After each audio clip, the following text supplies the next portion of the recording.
Hello, everyone. Ryan and Kayla here. We've been doing the Empowered Parent podcast for about a decade with our friend Chris Turner. We are coming up on 25 years of marriage. And so, we get invited places, Kayla, to speak on marriage at conferences, at retreats. We've done some couples coaching. We're celebrating our 25th anniversary on our next one. And so we decided that, since we know how to do the podcast thing, we do a marriage podcast. And we're going to call it Better Together. I'm excited. I think it'd be fun. We get asked a lot about it. I mean, I think in this day and age, there's not a lot of people that are making it to 25 years and still liking each other. Yeah. So, I mean... Oh, did you just confess that you still like me? I do still like you. Yay. This podcast is just for me to bait Kayla into saying things on record. Is that what it is? So you tricked me. You tricked me into this. Well, okay. Not only did I trick you, I lied to you as well. That was nice. That's good. So, First piece of marriage advice, lie to your spouse. No. No? Oh, okay. I thought that's where you were going. Only to get him on a podcast. Outside of that, complete honesty and transparency. Oh, okay. I got you. Okay. Well, this is not off to a great start. But maybe we should start at the beginning. But the beginning, okay. The boy meets girl story. Yeah. Okay. But I'm going to tell mine first. Okay. Because yours is very different than mine. Oh, okay. Don't you think? I think when I tell the story, it sounds different than when you tell the story. And so yours is funnier than mine. So I should start. And that way people and then I could clean up with what actually happened. You can clean up with what actually happened. Well, so we were in college. Yeah. And I had a group of friends that loved to go country dancing. But we didn't... Honky tonkin'. Yes. So we didn't like to go dancing with strangers. Like, we didn't want to just show up and dance with strangers because that's kind of weird and can be kind of creepy. And so we just decided that we were going to invite some friends. But the guys didn't always want to go dancing. So we would end up with, like, a group of 10 girls and 2 or 3 guys that would come dancing with us. Which, if you've only got 2 or 3 guys, then they don't ever get a break. They're like dancing the whole night, just rotating which girls they're dancing with. So we asked our friend Micah, we're like, hey, can you find some more guys? Like, can you invite a few more guys to come with? And so he invited you and a couple other guys. Did you tell him to make sure you invite 5 of your best looking friends? Is that what the I instruction mean, was? I wish that I had done that, but that's not what I did. Turns out you didn't need to. It turns out I didn't need to. That's right. So we show up to go dancing. Did we go out? You were at No, we met there. We met there. Okay, I couldn't remember. Okay, but maybe it might be better if we kind of popcorn the story a little bit, because what had happened that night, and I remember it very clearly, it was the 16th of September. And the reason I remember that night isn't for all the romantic reasons that people might be thinking, but when I was a younger man, anybody who knows me knows that I play the guitar. I have like 8 or 9 of them. There's one in the studio here, as well as all the 8 at home. And I wanted to be in a band. And so I'd started writing songs. And I'd written about 10 or 12 songs. And my younger brother, who is the most musical person I know, personally, he is. Yeah, he is. He can pick up anything. Like you pick a band that's on tour right now, making records that are being streamed, the songs. And if their guitar player had to break a hand, my brother could sub. He's that gifted of a musician. Yeah. And so he and I came up with some music with it. We talked my friend Justin into playing bass on it.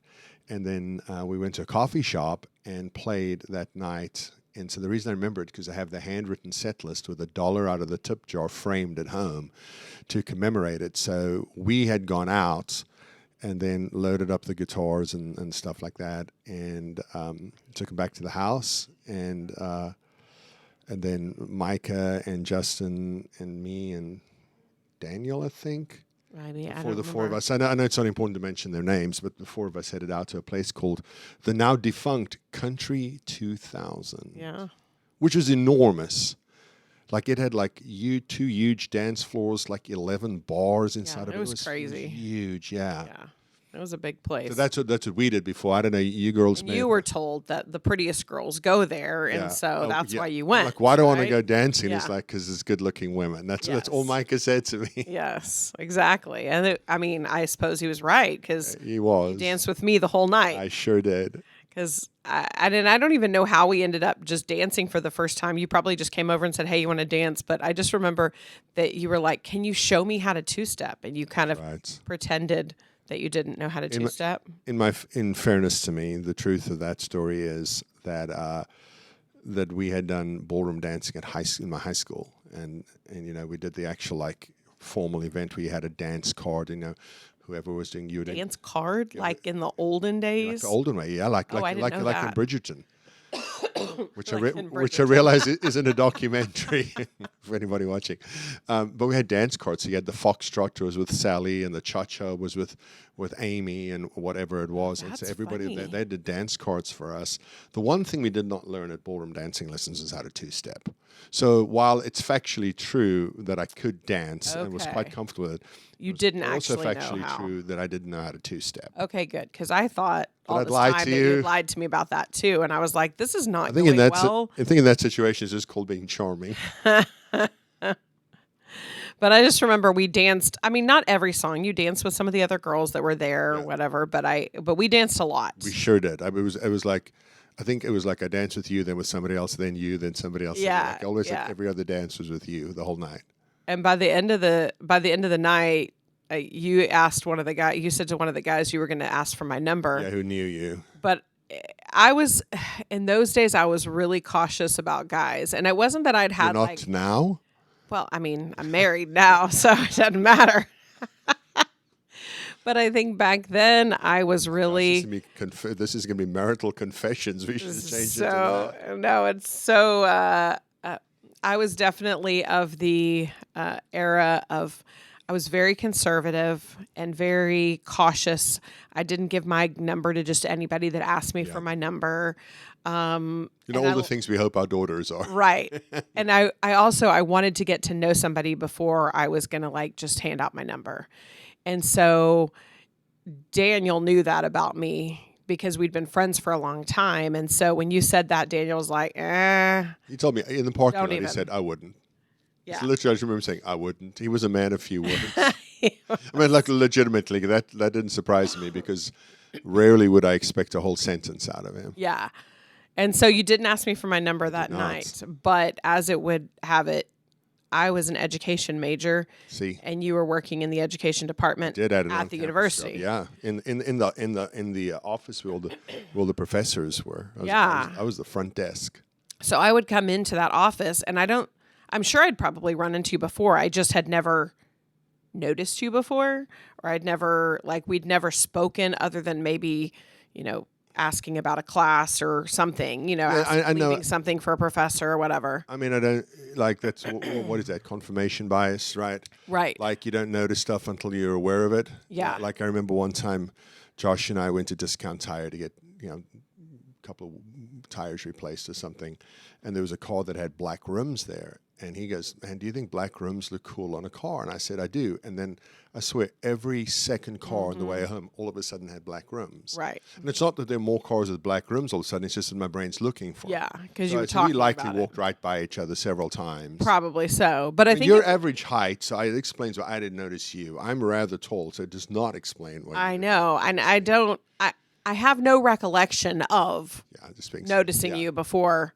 we went dancing. But then I think it was like the next week. Yeah, I was or- the next week on campus. Yeah, we ran into each other on campus. Did you You're in come the into the computer lab. computer You're in lab the that computer day? lab. Yeah. Can we just confess how old we are? Because back then, Gosh. in the computer lab, you also made overhead slides for overhead projectors. And Yeah, things I like was in this. You were working on overhead slides at the tables in the computer lab. It was technology in the classroom. I'll never forget it because it's so funny to me now. Thinking People are about, laughing right now. They should be. This was like 30 years ago, right? It's like, I know, not quite 30. I know you're like, I was an education major. We've been married for 25 years. No, yeah, that tracks. It wasn't 30, but it wasn't quite 30 between years 25 ago. and 30, yeah. But I remember technology in the classroom thinking like, oh, this is like so high tech. And by the time I actually like left the classroom, they had like whiteboards that you could just like touch and they hooked up to your computer. I mean, I don't even know what they have now in some of the The board classrooms. just read your thoughts now. Projector. That's right. You just think about it and it just writes it on the board for you. I mean, this is how old we were, right? that campus had like 30,000 undergraduates at the time. Yeah. Right. That college is big school, big school. And it was the only place you could use a Macintosh. And Oh, yeah. every computer lab had like, 26 PCs and 4 Macintoshes, and then all the PCs would be taken. And I remember one time I had to end up on a Macintosh, and I was like, "Why me, Lord?" Like you these could are have the leftover ones. yeah, and you're like they were confusing to use. And now we don't know anything that doesn't have an apple with a chunk bitten out of it in our home. Right. Yeah, but that class, I remember we were working on overhead, Yeah. like printing on an Technology overhead. is the- That was the technology. And not only were we printing on overheads, but they were showing us how to frame them, like put these frames around I remember them those. so that we could like save them because we were going to use them over and over and over again, right? So that was the technology that we're doing, microfiche and I really learning hope how that to use the couple, that. And yeah, I really hope that people over 40 are listening, because like people like young marrieds, you're like 25, are they're like, I have no idea. what's an overhead? Right. Yeah. It was bad. But I remember you walking into the classroom and like we were working on projects and Yeah. stuff and you're like, "Oh, hey," and we started talking and then all of a sudden I started like in the weeks to come, I noticed that I was bumping into you on campus. Like I would come because I had a lot of classes in that building. By that point in my, I was doing mostly education classes and I would walk out of a class and you were there, and then I'd be walking down the hall and I'd see you, and I was like, I keep bumping into him. And my friend, who we had a lot of classes together, Shannon, she was like, "Hey, you've got makeup on today." You're not wearing I was A&M flannel pajama pants. she was like, "What's with the makeup?" And I was like, "Oh, I don't know. I just thought I'd put some makeup on today." And then she's like, "Hey, you usually wear pajama pants on Fridays. Why don't you have your pajama pants on?" Fridays, KK, are I you being mean- honest? It was just on It Fridays. wasn't probably just on Fridays, but mostly just on Fridays. Other days I had like sweatpants on or shorts or whatever. But I definitely started dressing a little nicer because I was bumping into you on campus. But I still, at this point, we were just stop and talk for a few minutes, and In the interest of full disclosure, yeah. I had a PC on my desk, so I knew how to use it. So I just looked up your schedule, so I knew where you were.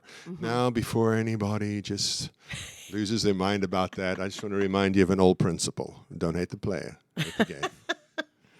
Yeah. I just used what resources are right in front of me just to figure out where you are, so I could bump into you. Yeah, I so you like just- talking to you. He'd just run an errand and be like, "Oh, her class is about to get out. I'll run that errand right before her class gets out." And so then we happened could to walk down the and- hallway. Yeah. So we bumped into each other a lot. And then I remember one day I'd forgotten my phone. Now, again, young people are going to be like, "You people are so old." But Wait till they it find was out a your little phone weighed a pound and could Right. kill somebody if you it threw it could. against It was their like head. this. No, I think at the time I had this like cute little Motorola flip phone. It was like, No, I put the number. No, you had like No? a Nokia brick I have phone. some- One of I those don't ones you know. got to pull the antenna out. That's how old we are. Okay. I had really big, ugly. clunky Everybody did. phones. But I'd left it at home that day. Yeah. And it wasn't even mine. I shared it with my mom. Like it was like I would take it. I didn't I know was that going- detail. So now your mother's at the house listening to my flirty voicemail. Yeah. That explains a fair amount. But it was like I left it at home that day, and I was like, usually when I would go somewhere, I would take it with me, and so I'd left it at home, and I was like, oh man, now I'm gonna have like voicemail, like when I get back, and I was like, but I guess I love voicemail or whatever, and you were like, you love voicemail, You do. You still love what you love text. and yeah, you were like, I can't, and so then you said, oh, I've got my phone, let me leave you a voicemail, so you literally got my phone number and left me a voicemail. And at the time, I was just like, hating games on players comes to mind. but I mean, I think I saved that voicemail like on my phone until we got married. Like I would like pull it out and I'd be like, "Hey, listen to this guy's accent. Yeah, and I Isn't it think cute?" I think your mother tried to tell you that I was interested, and you were like, "Oh no, he's just friendly." Yeah. Then on Christmas break, I called you to the house. And that was my first clue that you actually liked me. Like I was like, Sugar "Oh, he booger. might be interested." And I'm thinking, how is this chick so slow on the uptake? I was very slow. Other than standing outside of her house with those big like tape decks and a sign like from what it said, maybe say anything or whatever. That was Yeah. my next step. I mean, I should have held out a little longer, and then I was about to ask Shannon, do you think she knows that I don't like her, but I like her? You should have passed me the note that said check yes or no if you like me. No, it's do you love me? Do you want to be my friend? Which is a very confusing note because that's two options. Let's do different And ones. you would have like circled friend and sent it back. Yeah, so Because the story has more. there is more because I kind of got the impression that you liked me when you called me, out of the blue, not just like, hey, I saw you walking across campus or something like that. And so when you called me over Christmas break, I was like, oh, he's thinking about me and he hasn't seen me in a few weeks. And then we were going to go out with some friends to go play pool, I think. Yeah, so we were going to go, we went out for dinner, and then we met at a place called Main Events. I don't know if they're all over the country or just down here, but Yeah. it has, like 20 or 30 bowling Right. lanes, and at night it's, disco music and Yeah, and pool pool tables. and mirror balls. So it's kind of like a party scene.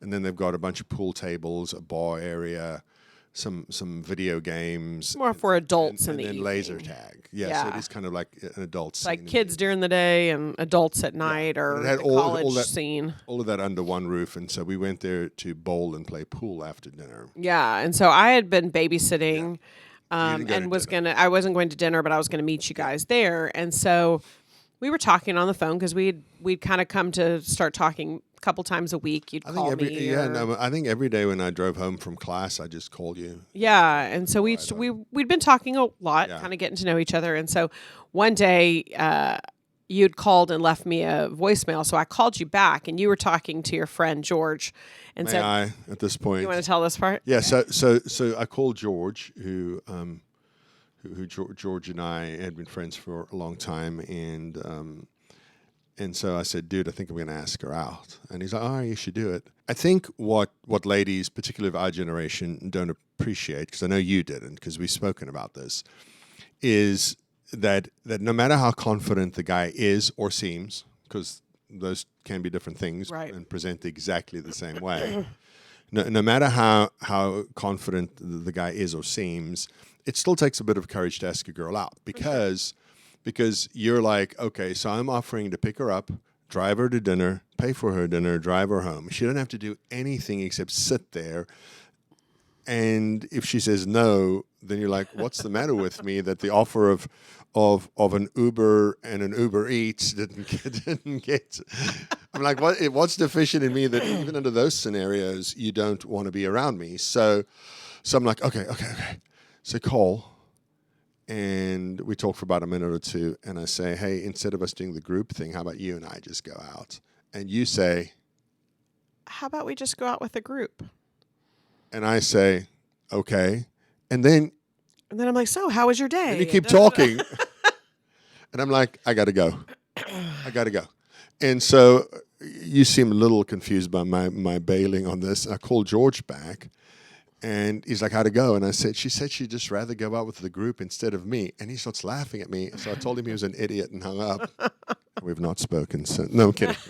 George is part of the group that went out on Saturday night. So then we go out Saturday night, and we have dinner together, where the group has dinner together, and we go over to Main Events. And my anticipation of seeing you has now turned to, what's the negative of an apprehension? Yeah. I'm like, oh, he's actually going to walk in the door. It's going to be rather It's awkward. gonna be awkward, Yeah. yeah. But I came in because again, I think I was a little clueless. Like I didn't realize I think you should say that again, but remove the word a little. because I don't know that at the time I really thought about the fact that you were asking me out, but rather you were just like, Didn't Oh, want we to could hang do out with your this, yeah. friends because some of them were annoying. yeah. I was like, I don't know what I thought. If you're listening to this, one of those friends, it's not you, it's the other people. But the reality was that I came in and I wasn't apprehensive at all because I hadn't given much thought. Well, of course you weren't apprehended. You weren't the one who'd been rejected. So I came in and I'm hanging You had out. all the power here. He asked me out. I said no. Bam. And then your friends were all like, I mean, she seems like she likes you. She's hanging out with you. Why did she say no? I don't What like a everybody great question, all of our George. friends- Can you stop laughing when you ask it? all of our friends were a little bit confused, I think, at the Me too. interaction. So we ended up hanging out the whole night. And then after everybody kind of disperses, you're like, hey, you want to go over to Yeah, Waffle House? you and I were playing pool and summarily not engaged with most people by about Yeah. an hour after you got there. And so then you're like, oh, you want to go to Waffle House and hang Greatest out? place ever. I'm glad the Europeans discovered it during the World Cup. And so I, of course, grabbed a friend and said, Courtney, don't you want to come with us? And so the three of us end up going to Waffle House. I don't know. We were there till like About 4 in the 2, morning. 4 in the morning. Golly, No. You're probably right about 2:30 somewhere about in 2 there. in the morning or something. And so we sat there talking and laughing and joking, and then we all went our separate Still ways. flirting, dear. We all went our separate ways, and you were very gentlemanly, and we're like, hey, I think I girls. am still very gentle. You are. Thank you. And you were like, hey, girls, will you just call me when you get home so that I know you got home safely? And Courtney and I lived in the same Coppell's a neighborhood. very, very dangerous It's a part of very town. dangerous place. Courtney and I lived in the same neighborhood. So she got home just a few minutes before I did. She called, said, hey, I made it home, whatever. And then I called, and we proceeded to talk on the phone until like, 6, 7 o'clock in the morning. 6, 7, really. I did not do that on purpose. I just remember it was into the wee hours of the morning. I remember it was about 6 o'clock. I clearly remember that because the sun was starting to come up, and I thought I should get to bed because I need to get up at 8. Yeah. And so I think after that conversation, then we started talking like, I don't know, probably every single day. I thought you were going to say after that conversation, I said, maybe he likes me. No, I think at this point I had gotten the clue, and I was like, oh, yeah, well, so I think I started asking you more questions. I wanted to make sure we were kind of on the same Yeah, page. you were 'cause like, why do you sound funny? I was at that point You in did my ask life. questions about where I was from. Yeah, I the did. accent was way thicker back then. For sure. And you're like, did you ever own a lion? I mean, this is a weird question that you never asked that one. I actually had somebody ask me that one time. Did you own a lion? I just looked at him like, You should show him the pictures of us at the little lion preserve when we went to South Africa, and you hugging the lion? yeah, and be like, yeah, this is our family farm. Yeah, I mean, I could do that now, but that question was asked about 10 years before the picture was taken. So, Yeah. but good time travel advice. Well, I mean, anytime somebody asks you that now, did you I own do. a Yeah, lion? You should pull that out. no. Only the Americans who had secondary homes in South Africa could afford lions. And they show a picture of you with the lion. Oh gosh. Yeah. So I think at that point, I don't know how old I was at that point. It was in my early 20s. 22 or 23? And 22. yeah, it'd have been 22, I guess, because it was 23 when we got married. Yeah. So I really was looking for somebody to marry. Like I was like, I know that I'm likely going to marry somebody that I date. So I was cautious. I was like, I'm not going to just jump into dating some charming guy with a cute accent. I want to make sure I really know him. And so we talked a lot on the phone. We didn't really hang out much between that and then our first date, which was like about a month later, maybe. Yeah, so it's interesting that you should say that about being ready to get married and looking for someone to marry. I don't know if I thought about it that way, but I do remember just before I met you thinking this. And then this is for real. I think you know this actually. Yeah. Thinking, we used to go out every weekend, my friends and I, and whether that would be to go to some honky tonk or dance club or to some bar near the campus or something like that. And it's just wash, rinse, and repeat, right? That's all your life is. Wash, rinse, repeat, wash, rinse, repeat. You have a couple of beers, you sit and talk to some girls. Maybe she gives you a phone number, maybe she doesn't. Maybe the next day you don't care. I mean, it's just wash, rinse, repeat. And then I remember saying to one of my friends, I think I'm done with that. I think that I'm gonna find a school teacher or a nurse to date, because in my mind, nice people become school teachers and nurses because they care about other people. Like I literally had this conversation with myself, and like the week after that is when I met you, and I've always thought about that in the intervening almost 30 years that that people say they want stuff, but I think that until you're ready for it, you don't get it. Yeah. I mean, I honestly believe that I could point to many other stories in my life that until you're ready for it, you don't get it. And I think that used to be frustrating to me when I was younger. But the truth of the matter is that's the way it should be. Yeah. That's absolutely the way it should be. And so then we go out on a date. Yeah. And I remember our first date. It our first date. I grew up as you did because I know some of the songs. I know your dad's like into rock and roll and AC/DC and Pink Floyd from his youth, but your mother used to listen to old time. It wasn't old timey country when she listened. Yeah. It was just contemporary country. Yeah. But my dad, my parents are just a little older than yours, but my dad had similar music tastes, and so I grew up on a steady diet of a lot of things, including like in 1960s and 70s country music, and so George Jones was coming to town. To Billy Bob's, the world's largest honky tonk, and in Fort Worth. And since we met country dancing, and I liked George Jones, I thought that'd be a great first date. We can go out to dinner, and then we can go over to Billy Bob's and listen to and do the George Jones show. And Billy Bob's has a huge dance floor, so you can still dance during the show too. Because when they say world's largest honky tonk, the place is massive. Yeah. And so. But the reason I liked George Jones is because my dad used to play it in the car. So I remember we parked at the Fort Worth Stockyards, and we're walking up to the restaurant, and this car pulls into a parking spot just on the side of the road, parallel parks. And as we are like one car behind it, my mom and dad get out.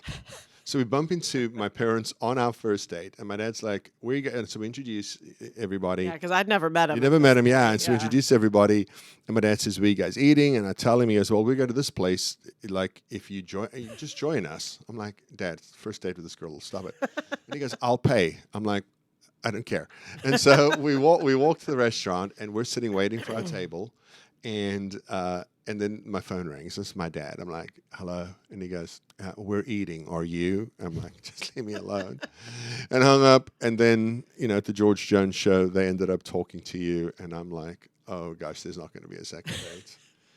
But there was, and then there was a marriage, and then there was children and mortgages and car payments and health issues and all the things along the way.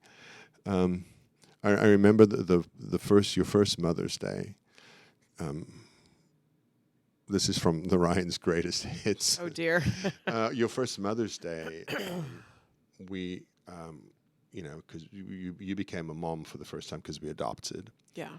And although when you were a mom when we were fostering, you just weren't legally a mom, I guess, to say it that way, awkwardly. Obviously, you'd been parenting. And so we had dinner. I think we had lunch with my mother and dinner with yours. And as we were leaving dinner with your parents, I say to your mom, "Well, we're going to go back to the house and do that thing that made Kayla a mother." And she gives me this, "Why would you tell me that?" look on her face, because obviously she's thinking sex. And I'm like, "What are you talking about? Sign paperwork." And so I always remember that. From your first Mother's Day, the we're going to go do the thing that made your mom go back to the house and sign paperwork. This is being videoed. People can't see your disapproving They can't head see. shakes. I know. And you know what they're thinking? Why would you have a disapproving head shake about something that happened 20 years ago? And it was just funny. Oh my gosh, it was so funny. It was like the look on her face was like, "Wait, what? Why would you tell me that?" Yeah. I still think of her as a little girl. But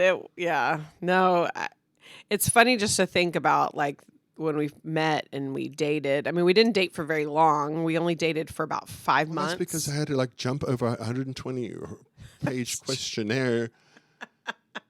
I mean, we'd known each other for almost 6 months by the time we started dating. You're like, we dated for 5 months, and I'm like, I thought you were ready to get married after the first date based on the questions I had to go through.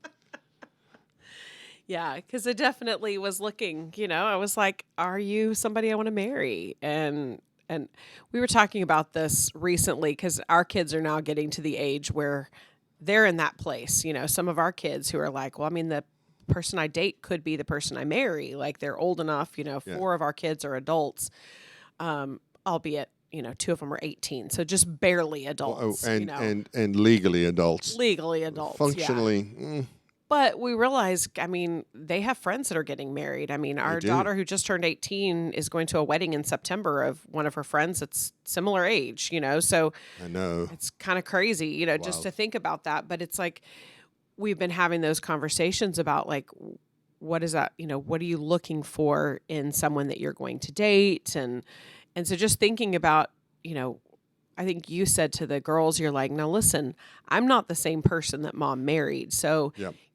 While we want you to have high standards, you also have to realize that you're dating someone who is still developing. They're still growing. So we said, one of the things you should look for is someone who's willing to learn, someone who's not stuck in their ways. Because you're marrying their potential. Yeah, because you're marrying their potential, who they're going to become. Because I know both of us have talked about, like, we are not the same people that got married 25 years ago. Yeah, I think I'm smarter, kinder, wiser. Yeah. Slower.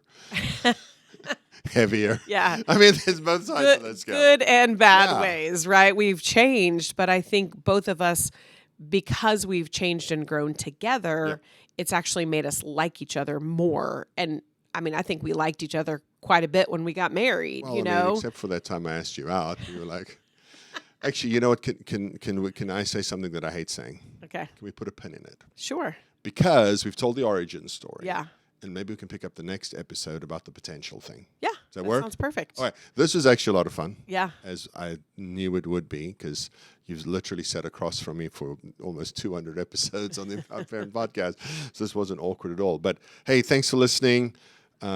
Like, share, subscribe, tell your friends, forward it. And we're going to talk about some serious stuff and try to have some fun along the way too. Yeah. All right. See you next time. Bye.